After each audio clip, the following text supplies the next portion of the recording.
Il était chinois, mais après la guerre sino-japonaise, les Japonais avaient ramené la momie de Sekito au Japon. Il est né en l'an 700 et mort en 790. C'était le successeur du sixième patriarche, enfin plus exactement du disciple du sixième patriarche, Seigen.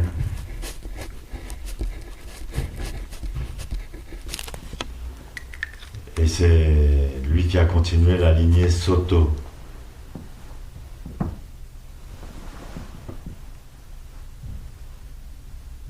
Il demanda un jour à son disciple, qui était assis en zazen dans le dojo,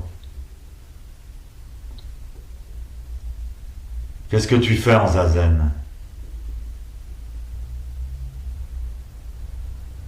Et Yakusan répond, « Je ne fais rien, pas même zazen. »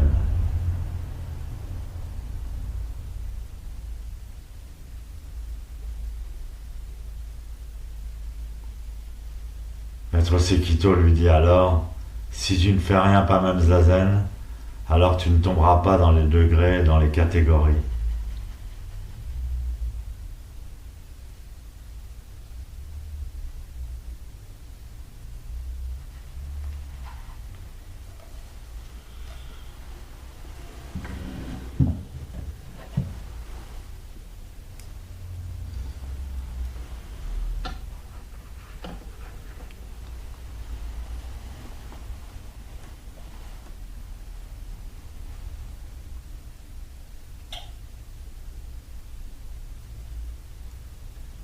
Hier, j'ai répondu au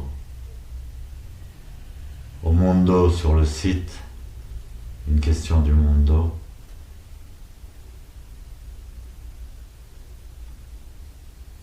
Et je suis allé revisiter mon maître de médecine chinoise, avec qui j'ai étudié son enseignement pendant 3 ans dans les années 80. Léon Kokuen.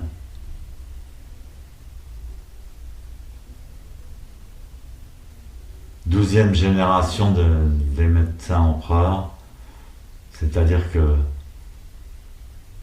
sa connaissance s'est transmise pendant 12 générations dans sa famille. Il y avait toujours un médecin. Et lui, il a pris la suite.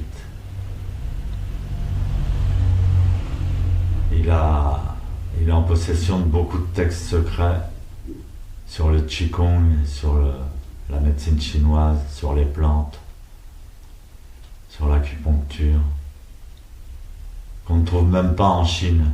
On ne peut pas les trouver en Chine moderne.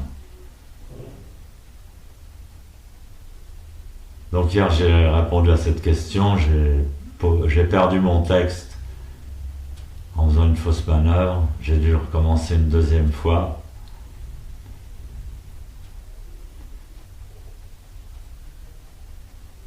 Il explique les erreurs qu'il ne faut pas faire dans les Qigong.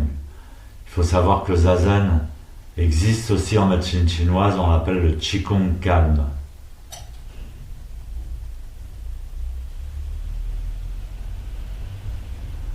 Et il explique la même chose, il dit il ne faut absolument pas, à travers les Qigong, faire aucun effort musculaire ou articulaire, ou des articulations.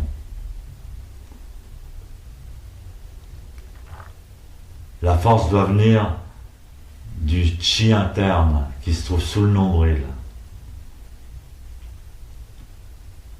Par exemple, si on veut donner un coup de poing ou étendre le bras, il ne faut absolument pas utiliser la force de la main, ni la force du poignet, ni la force du coude, ni la force de l'épaule.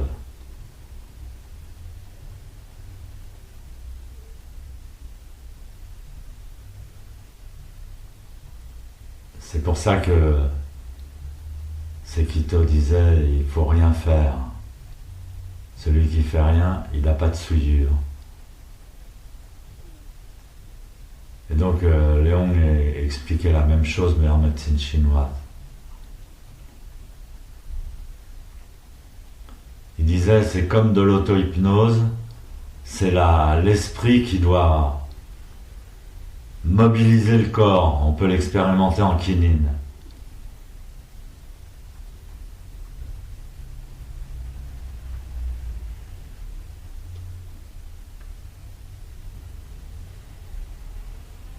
Et on a la sensation de légèreté dans le corps.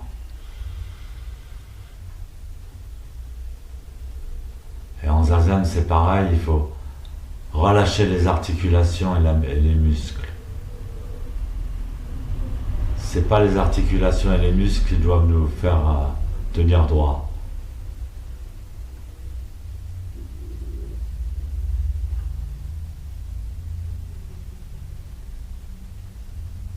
Il disait aussi, les qigong peuvent être dangereux, même zazen peut être dangereux, si on a un but tel que d'obtenir plus d'énergie, obtenir des pouvoirs, faire un zazen spécial. Il dit ce but inconscient, quand on est ambitieux, il va créer une tension qui reste dans notre pratique, qui s'incruste dans notre pratique.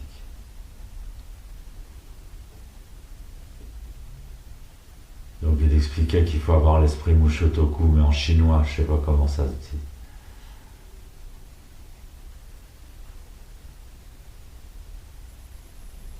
Donc j'ai refait 2 fois ce kusen.